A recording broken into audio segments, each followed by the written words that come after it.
अब राहुल गांधी की सीट पर चुनाव नहीं होगा। जी हां, नहीं होगा कोई चुनाव। जिस राहुल गांधी की सदस्यता इतनी जल्दी निष्कासित की गई, उसी राहुल की संसदीय सीट पर चुनाव का ऐलान चुनाव आयोग की तरफ से नहीं किया गया है। क्यों नहीं किया गया है, किस वजह से नहीं किया गया है, इस पूरे खेल को दोस्तों समझते हैं कि आखिर माजरा क्या है और इस सीट से चुनाव का ऐलान क्यों नहीं हुआ। राहुल का सब कुछ छीनने के बाद भी राहुल की जो वायनाड की सीट है, जो संसदीय सीट है, वो छीन कर भी क्यों नहीं छीन पाए। क्या 2024 का डर सता रहा है?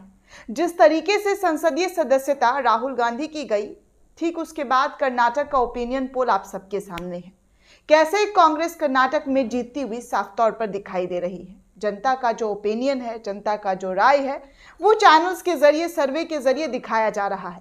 यही वजह है कि कांग्रेस को खत्म करने का सोच रखने वाली भाजपा खुद कर्नाटक में आरक्षण का लॉलीपॉप पकड़ा कर भी जीतती हुई दिखाई नहीं दे रही है। आरक्षण दिया भाई 2-2% वहां के लोगों को।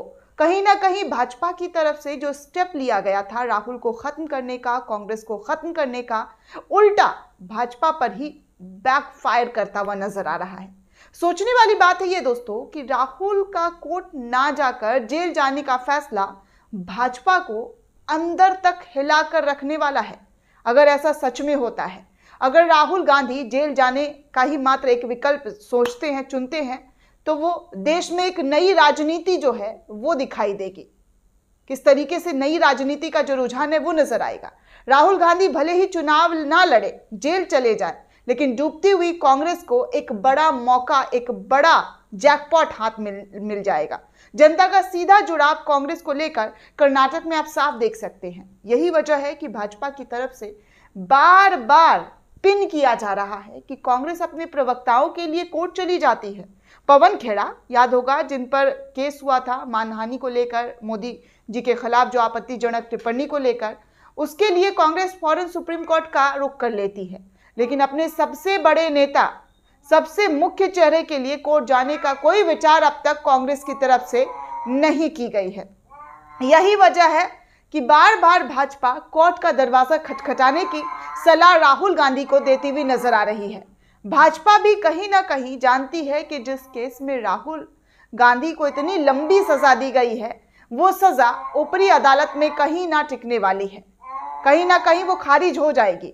और अब तो चुनाव आयोग ने बुधवार को कर्नाटक के विधानसभा चुनाव के साथ ही 1 लोकसभा सीट और 4 राज्यों की 5 विधानसभा सीटों पर उपचुनाव का ऐलान करके ये संकेत दे दिया है कि राहुल गांधी की वायनाड वाली जो सीट है वो अभी भी सेफ है। खास बात यह है दोस्तों कि हाल ही में राहुल गांधी की सदस्यता रद्द होने से खाली हुई केरल की वायनाड लोकसभा सीट पर उपचुनाव का ऐलान चुनाव आयोग की तरफ से नहीं करवाया गया है। इस पर उपचुनाव कराने के लिए चुनाव आयोग राहुल गांधी की सजा पर हाईकोर्ट के फैसले का इंतजार करना चाहता है। वहीं दूसरी तरफ, जी हां, वहीं दूसरी तरफ उसने सुप्रीम कोर्ट के फैसले का इंतजार किए बिना ही उत्तर प्रदेश की स्वार विधानसभा सीट पर उपचुनाव का ऐलान कर दिया है। जब चुनाव और उपचुनाव की तारीखों के ऐलान के लिए चुनाव आयोग की प्रेस कॉन्फ्रेंस चल रही थी, उसी वक्त सुप्रीम कोर्ट में स्वार सीट से विधायक रहे अब्दुल्ला आजम की याचिका पर सुनवाई चल रही थी। सुप्रीम कोर्ट ने अब्दुल्ला की सजा पर राज्य सरकार का पक्ष जाने बगैर रोक लगाने से साफ इनकार कर दिया है। लेकिन अब्दुल्ला की विधायकी रद्द करने के मामले में उत्तर प्रदेश सरकार से जवाब तलब जरूर किया गया है। इस मामले में अगली सुनवाई 5 अप्रैल को होने वाली है। ऐसे में उपचुनाव कराने का फैसला कहां तक उचित है?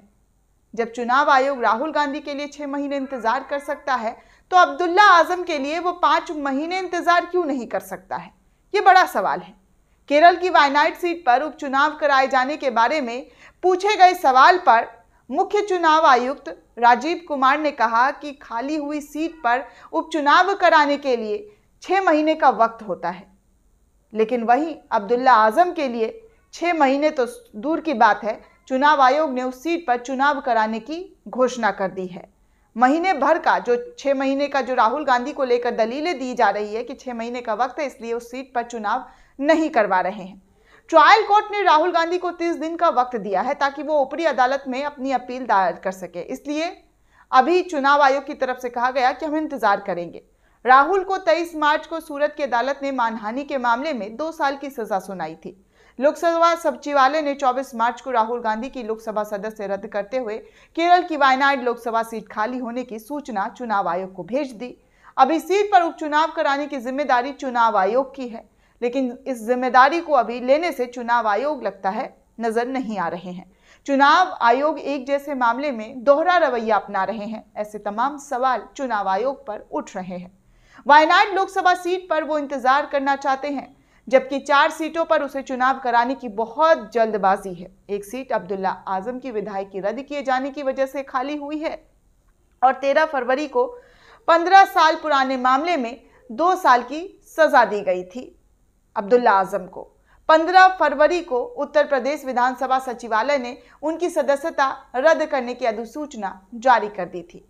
अगर किसी खाली हुई सीट पर उपचुनाव कराने के लिए 6 महीने का वक्त होता है, तो इस हिसाब से 4 सीट जिस पर चुनाव की तारीख जो है वो मुकर्रर की गई है चुनाव आयोग की तरफ से, तो 4.5 महीने का वक्त अभी बाकी है इन तमाम लोगों के ऊपर, जहां पर चुनाव कराने की बात की जा रही है।